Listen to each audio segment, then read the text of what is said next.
बिस्मिल्लाहिर्रहमानिर्रहीम, अस्सलाम वालेकुम। आज हम देखेंगे जावा 21 के नेक्स्ट फीचर को, जो कि है रिकॉर्ड पैटर्न्स। तो जैसे कि मैंने अपने पिछली वीडियोस में भी बताया कि जावा 21 जो सितंबर 19, 2023 को रिलीज़ हो गई थी, लेकिन अभी भी आपको ऑनलाइन इससे रिलेटेड बहुत सारा मटेरियल नहीं मिलेगा। ठीक है, तो इसलिए मुझे ऐसा लगा कि जावा 21 के ऊपर वीडियोस बनाना बहुत से लोगों के लिए हेल्पफुल होगा। ठीक है, तो आज हम जिस फीचर को देखने वाले हैं वो है record patterns. So what will be covered in this video, right? इस वीडियो में क्या कुछ हम कवर करेंगे। तो रिकॉर्ड पैटर्न्स को समझने के लिए ज़रूरी है कि पहले हम लोग समझ लें कि टाइप पैटर्न्स क्या है, पैटर्न मैचिंग क्या है, इसका रिव्यू कर लें और रिव्यू कर लें कि रिकॉर्ड्स होते क्या हैं। ठीक है, टाइप पैटर्न, पैटर्न मैचिंग और रिकॉर्ड्स, इन तीनों के समझने के बाद ही, या इनका रिव्यू अब बहुत से लोगों को शायद इसको ऑलरेडी पता हो, इसका रिव्यू करने के बाद ही हम समझ पाएंगे कि रिकॉर्ड पैटर्न्स क्या होते हैं। अच्छा, अब जावा 16 में क्या हुआ है? ये जावा 16 में एज अ प्रीव्यू फीचर ये अवेलेबल हुआ था, जो कि बाद में फाइनल उन्होंने इसको इंक्लूड कर दिया। इंस्टेंस ऑफ को उन्होंने एक्सटेंड कर दिया था। किससे एक्सटेंड कर दिया था? Instance of was extended to take type pattern and perform pattern matching. ठीक है, क्या हुआ था कि इंस्टेंस ऑफ को एक्सटेंड कर दिया था कि वो टाइप पैटर्न भी करे और पैटर्न मैचिंग भी करे।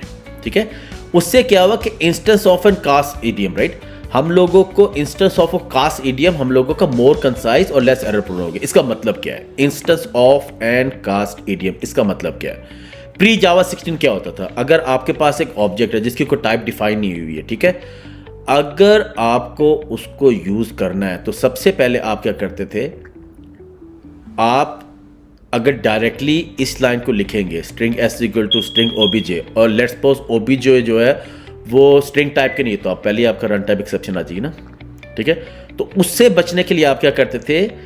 हमेशा टाइप कास्टिंग से पहले शुरू में एक इफ ब्लॉक लगाते थे और उसे चेक करते थे कि if OBJ is an instance of string. ठीक है, ये आप टाइप चेक कर रहे थे। अगर टाइप चेक आपका सक्सेसफुल होता था तो फिर आप उसकी टाइप कास्टिंग करते थे।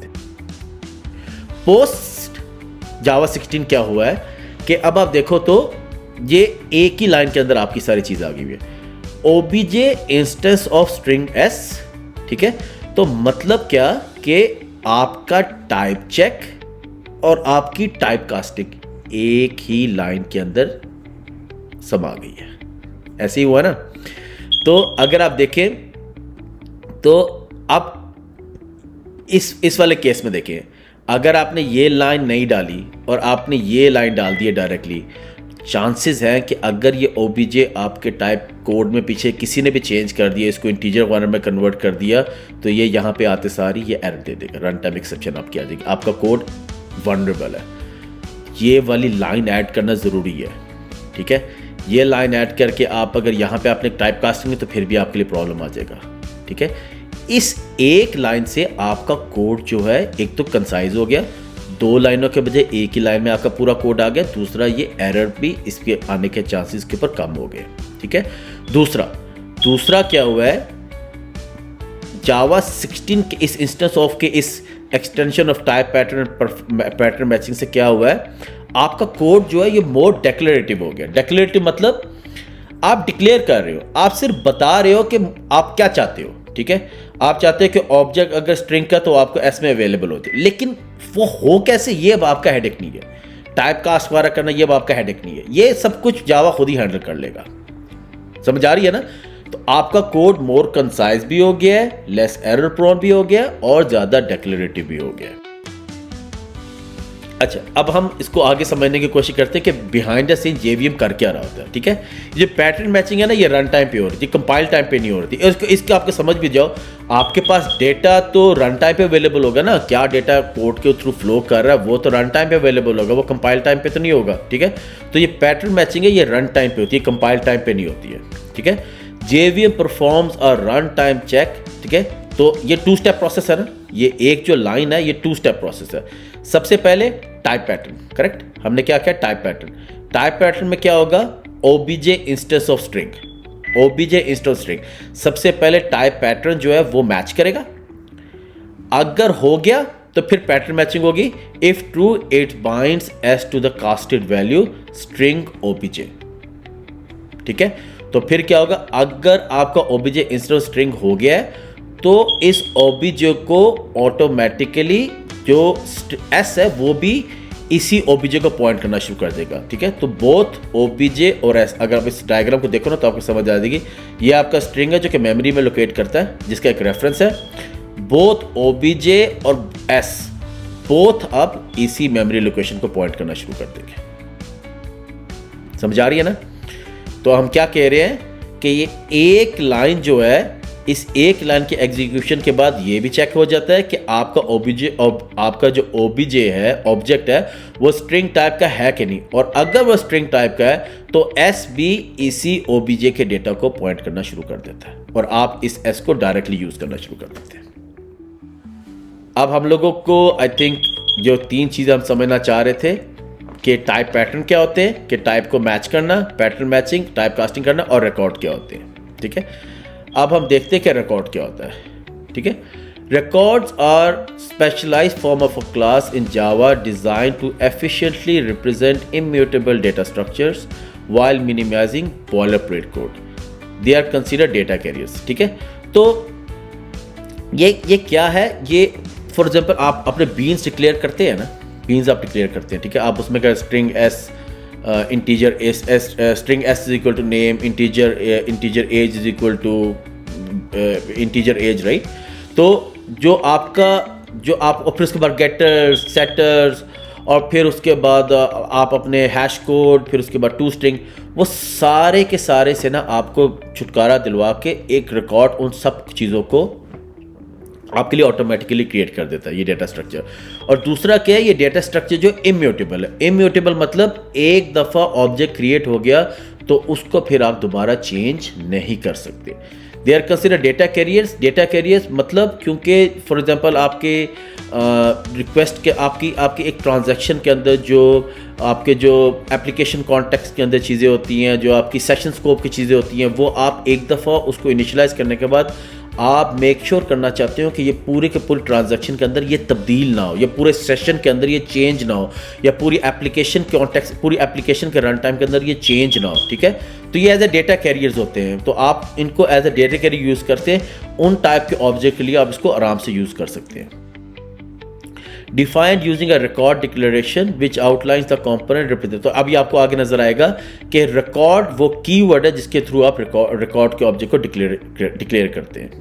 ठीक है, फिर क्या, each component is implicitly declared as final instance variable with corresponding accessor method automatically generated. मतलब कि जब आप रिकॉर्ड को क्रिएट करते हैं ना, तो उसके जो एक्सेसर मेथड, जो गेटर सेटर मेथड होते हैं ना, इसमें रिकॉर्ड करते सिर्फ आपका गेटर मेथड क्रिएट होगा। जो गेटर मेथड होगा और जो आपका वेरिएबल होगा वो ऑटोमेटिकली फाइनल होगा और आपके पास सिर्फ गेटर अवेलेबल होगा। ठीक है, फिर उसके बाद है the compiler also synthesises a canonical constructor along with implementation of to string equals and hash code. ठीक है, तो आप देखो कितना सारा कोड आपके लिए ऑटोमेटिकली जनरेट हो रहा है। अभी आप आगे जब एग्जैक्टली जब देखोगे तो आपको और समझ आएगी कि हम क्या बात क्या कर रहे हैं। ठीक है, तो हो क्या रहा है कि हम लोगों का बहुत सारा कोड ऑटो जनरेट हो रहा है और हमें बहुत ही कम कोड लिखने की जरूरत पड़ रही है। ठीक है, अब इसको देखते हैं। सबसे पहले तो मैं इस वीडियो इस पहले से पहले मैं चाहता हूं मैं आप एक बार रिकॉर्ड को देख लो ताकि फिर आपको समझ आ जाए। ठीक है, ये होता है रिकॉर्ड। ठीक है, for example public record dog string name. ठीक है, अब आप देखो ये क्लास नहीं है, लेकिन ये एक छोटी सी लाइन जो है ना बिहाइंड द सीन एक क्लास जनरेट कर देगा। ये क्लास कैसे जनरेट होगी, क्लास कैसे नजर आ रही होगी, इसके बारे में परेशान ना हो। अभी आप सिर्फ अपने कॉन्सेप्ट क्लियर कर लो। ठीक है, इससे अगली वीडियो के अंदर इसका एक पॉइंट को हम इंप्लीमेंट करके देखेंगे। ठीक है, तो अभी आप सिर्फ अपने कॉन्सेप्ट क्लियर करो। आप सिर्फ ये समझो कि इस रिकॉर्ड से इस सिर्फ एक लाइन से मेरा कितना सारा कोड लिखा जा रहा है कि नहीं लिखा जा रहा है। सिर्फ मैंने किया है public record dog string name, उससे मेरी एक पूरी क्लास क्रिएट हो गई है। उस क्लास के अंदर मेरे एक्सेसर मेथड भी आ गया, मेरा टू स्ट्रिंग मेथड भी आ गया, मेरे इक्वल्स मेथड भी आ गया, मेरा हैश कोड मेथड भी आ गया। ये सारा आपको लिखना पड़ना था वरना। सही है। अब इसको और समझने की कोशिश करते हैं। मैंने क्या बोला पीछे कि ये एक इम्यूटेबल ऑब्जेक्ट है, बोला ना इम्यूटेबल ऑब्जेक्ट मतलब एक दफा ये ऑब्जेक्ट क्रिएट हो गया तो उसके बाद ये दोबारा चेंज नहीं हो सकता, ऐसे ही है ना, ठीक है। अब आप देखो इसको, ये जो डॉग की जो सबसे पहला फीचर क्या है कि ये इसका देखो जरा, ये क्लास भी इसकी फाइनल है ना, फाइनल, ठीक है। ये क्यों फाइनल है मैं भी आपको बताता हूँ, ठीक है। फिर उसके बाद आप इसका देखो, इसका गेट नेम नहीं है, डायरेक्टली आपको एक्सेसर मेथड नेम के थ्रू ही मिल रहा है, लेकिन आपको इसका कोई सेटर मेथड यहाँ पे नजर आ रहा है नहीं, आपके पास सिर्फ गेटर मेथड है। मतलब कि आपके पास अब कोई तरीका नहीं है कि एक दफ़ा ऑब्जेक्ट क्रिएट हो गया, तो आप इसको आप दोबारा चेंज नहीं कर सकते। इस नेम वैल्यू का चेंज आप किस तरह कर सकते हैं, ये तो प्राइवेट है, ये फाइनल है। एक दो ऑब्जेक्ट क्रिएट हो गया उसके बाद आप इसको सेटर भी अवेलेबल नहीं है, तो आप इसको कैसे चेंज करोगे, नहीं चेंज कर सकते ना। तो ये आपका एक इम्यूटेबल ऑब्जेक्ट है। इम्यूटेबल मतलब कि आप इसको एक दफ़ा इनिशियलाइजेशन के बाद म्यूटेट नहीं कर सकते। म्यूटेट का मतलब चेंज नहीं कर सकते, ठीक है, ये मतलब है। ये एक इम्यूटेबल ऑब्जेक्ट। जो रिकॉर्ड है ये एक रिकॉर्ड नेम से भी आपको पता चलता है, रिकॉर्ड एक रिकॉर्ड होता है, राइट। रिकॉर्ड चेंज नहीं होता, आपका रिकॉर्ड एक दफ़ा क्रिएट हो जाए तो फिर रिकॉर्ड आपका रहता है, ठीक है। तो ये रिकॉर्ड जो है ये एक दफ़ा एक ऑब्जेक्ट जब क्रिएट हो जाएगा तो जिस वैल्यू से ये इनिशियलाइज होगा ये ऑब्जेक्ट डिस्ट्रक्ट हो जाएगा, लेकिन इसकी वैल्यू चेंज नहीं हो सकती, ठीक है। अब इसको और समझते हैं, वाई रिकॉर्ड्स आर इम्यूटेबल, ठीक है। एक्चुअली वाई के बजाय इसका मतलब हाउ होना चाहिए, हाउ रिकॉर्ड्स आर इम्यूटेबल, ठीक है। फील्ड्स आर फाइनल, ठीक है। अगर आप देखो ना, private final string name, private final int, both are final. एक दफ़ा क्रिएट हो गया तो आप इसको चेंज नहीं कर सकते, ठीक है। फिर दूसरा, जैसे मैंने पहले ही आपको एक्सप्लेन किया, no setters are generated, Java records only generate getter methods not setter, so there is no way to mutate the field after object creation. एक दफ़ा ऑब्जेक्ट आपका क्रिएट हो गया उसके बाद आप उसको चेंज नहीं कर सकते। Canonical constructor assign values once, ठीक है। Constructor set the values of all field during object creation. Constructor का आपको पता है कि ये सिर्फ ऑब्जेक्ट क्रिएशन के टाइम के ऊपर ये आपकी वैल्यूज को सेट करता है, and these values can not B change afterward. तो आपको कंस्ट्रक्टर चाहिए, लेकिन कंस्ट्रक्टर आपका जो वैल्यूज चेंज करेगा वो सिर्फ ऑब्जेक्ट क्रिएशन के टाइम पे होगा। एक वो ऑब्जेक्ट क्रिएट हो गया, मेरे पास कोई सेटर मेथड नहीं है, मैं उसकी वैल्यू को चेंज नहीं कर सकता, मेरी ये सारी फील्ड प्राइवेट है, ठीक है। मेरी फील्ड्स प्राइवेट हैं, ऑब्जेक्ट एक दफ़ा सिर्फ इनिशियलाइजेशन के टाइम पे क्रिएशन के टाइम पे एक दफ़ा ये एग्जीक्यूट होता है, और मेरे पास कोई सेटर मेथड भी नहीं है, इसकी वैल्यू को चेंज करने का मेरे पास कोई रास्ता नहीं है, ठीक है। फाइनल यही था कि अगर मैं किसी तरह इस क्लास को इनहेरिट कर लेता, but records are implicitly final classes. अभी यहाँ पे देखा ना हमने देखा क्लास क्या है, क्लास जो जनरेट की है इस रिकॉर्ड ने वो फाइनल है। फाइनल मतलब क्या है, फाइनल मतलब ये है कि you can not inherit from a record, records are implicitly final classes, so they can not be extended to alter behaviour और एड म्यूटेबल स्टेट, ठीक है। तो आप ये नहीं कर सकते कि आपके पास क्लास जनरेट हुई है, आप उसको किसी और क्लास से इनहेरिट कर लो और उस इनहेरिटेड क्लास के अंदर वैल्यूज को चेंज करके उसके ऊपर आगे यूज करना शुरू कर दो। नहीं, आप ऐसा नहीं कर सकते, ठीक है। तो समझ आई ना, आपके पास सिर्फ एक ही कंस्ट्रक्टर है, कंस्ट्रक्टर सिर्फ ऑब्जेक्ट क्रिएशन के टाइम पे एग्जीक्यूट होता है, उसके बाद दोबारा नहीं होता। आपके पास कोई सेटर मेथड नहीं है, आपके वेरिएबल सारे प्राइवेट फाइनल है, और आप इस क्लास को इनहेरिट भी नहीं कर सकते। तो ये आपका इम्यूटेबल ऑब्जेक्ट है, एक दफ़ा ये ऑब्जेक्ट क्रिएट हो गया आप इसको दोबारा चेंज नहीं कर सकते, ठीक हो गया। अच्छा, अब आ गया सबसे मज़ेदार चीज़, अब आ गए रिकॉर्ड पैटर्न्स, ठीक है। अब हमें समझ आ गई टाइप पैटर्न क्या है। टाइप पैटर्न, टाइप को ऑब्जेक्ट और इंस्टेंस ऑफ, ठीक है। Pattern matching, type pattern matching के बाद टाइप कास्टिंग जो है वो भी आपकी सेकंड स्टेप में टाइप पैटर्न मैचिंग के थ्रू हो जाती है, ठीक है। रिकॉर्ड्स क्या होते हैं, रिकॉर्ड भी आपके समझ आ गए, ठीक है। अब हम समझते हैं कि रिकॉर्ड पैटर्न्स को हम लोग किस तरह यूज कर सकते हैं, ठीक है। अब फॉर एग्जांपल आपके पास ये एक रिकॉर्ड है, ठीक है, public record person string name and integer age, ठीक है। ये क्या करेगा, पीछे क्लास क्रिएट कर देगा ना फाइनल, एक फाइनल क्लास क्रिएट होगी पर्सन के नाम की, उसके अंदर नेम और इंटीजर ये दोनों फाइनल और प्राइवेट होंगे। ऐसे ही होगा ना, आपके पास इन दोनों का एक्सेसर मेथड होगा सिर्फ गेटर नेम और एज करके, ऐसे ही होगा ना। और फिर आपके पास हैश कोड होगा और आपके पास टू स्ट्रिंग मेथड होगा, ठीक है, यही होगा ना आपके पास, और इक्वल्स मेथड होगा, ऐसे ही होगा ना।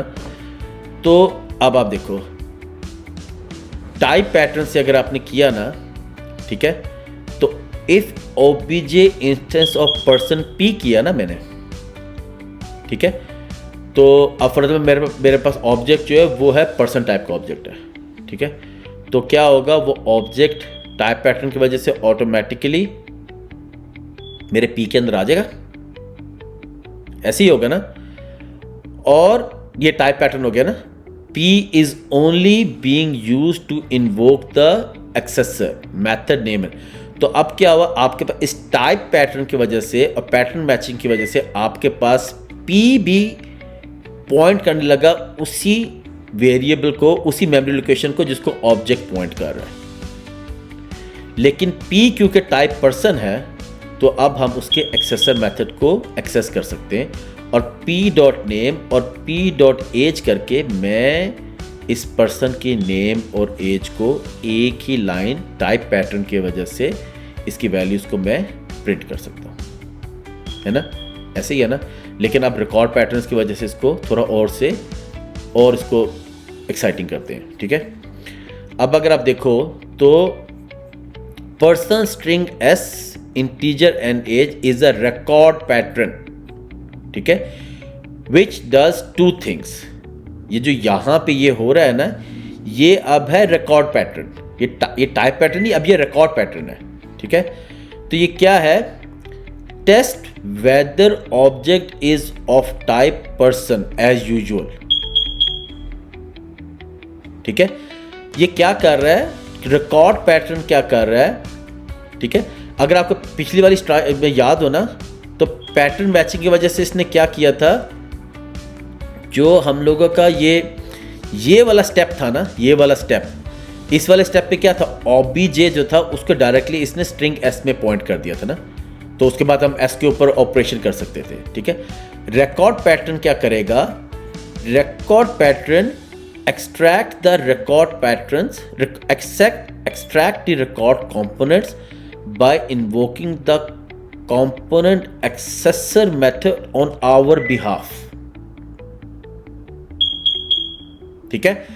तो क्या हुआ कि आपने अब ये नहीं कहा कि obj इंस्टेंस ऑफ पर्सन हो, उसके बाद आप ये दो लाइन लिखो और आप एक्सेसर मेथड करके खुद, इसमें आप क्या कर रहे हो, ये कह रहे हो ना, आप देख रहे हो अगर पर्सन का टाइप, अगर ओबीजे का टाइप पर्सन है ना, तो आप उसको पी पे प्रोवाइड कर देते हो, फिर हम लोगों को ये काम करना पड़ता है, ये नेम और एज को हमें मैन्युअली एक्सट्रैक्ट करना पड़ता है, ठीक है।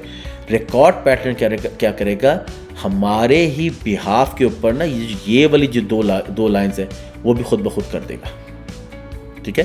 तो वो क्या करेगा, ओबीजे इंस्टेंस ऑफ पर्सन है कि नहीं, नंबर 1 ये भी करेगा, और रिकॉर्ड पैटर्न सेकंड थिंग क्या करेगा, एक्सेसर मेथड को खुद ही हमारे बिहाफ के ऊपर एग्जीक्यूट करके इन दो वेरिएबल्स के अंदर उसकी वैल्यूज को डाल देगा ताकि हम उसको डायरेक्टली यूज कर सकें, ठीक है। तो OBJ instance of person s string s integer n h की वजह से क्या हुआ कि जो ये दो स्टेप है ना कि p.name करके एक्सेसर मेथड को हम खुद इन्वोक करें, वो उसको ऑटोमेटिकली इन्वोक करके हमें दोनों वैल्यूज के अंदर उसकी वैल्यू प्रोवाइड कर देती है और हम उसको ऑटोमेटिकली यूज करें, है कि नहीं जबरदस्त फीचर, ठीक है। तो हमें समझ आ गई, हमें पता चल गया कि टाइप पैटर्न क्या है, हमें पता चल गया पैटर्न मैचिंग क्या है, हमें पता चल गया रिकॉर्ड क्या है, हमें पता चल गया कि रिकॉर्ड पैटर्न्स क्या है, ठीक है। टाइप पैटर्न और type casting instance of OBJ जो है, जो प्री जावा 16 था, वो अब एक्सटेंड हो गया हुआ है और ओबीजे इंस्टेंस ऑफ पर्सन और OBJ instance of person P. तो क्या होता है, टाइप पैटर्न मैचिंग की वजह से जो दो स्टेप का काम था वो एक ही लाइन के अंदर करके इन्होंने हम लोगों के काम को रिड्यूस कर दिया और इसकी वजह से हमारा कोड ज़्यादा डेक्लरेटिव हो गया है, ठीक है। दूसरा पब्लिक रिकॉर्ड पर्सन क्या है? पब्लिक रिकॉर्ड पर्सन कुछ भी नहीं है। पब्लिक रिकॉर्ड पर्सन सिर्फ हम लोगों का एक डेक्लरेटिव काइंड ऑफ अप्रोच है, जिससे हम लोगों की एक क्लास जनरेट हो जाती है जो कि इम्यूटेबल है, और उस इम्यूटेबल क्लास के एक्सेशन मेथड्स हम लोगों के ऑटोमेटिकली जनरेट हो जाते हैं।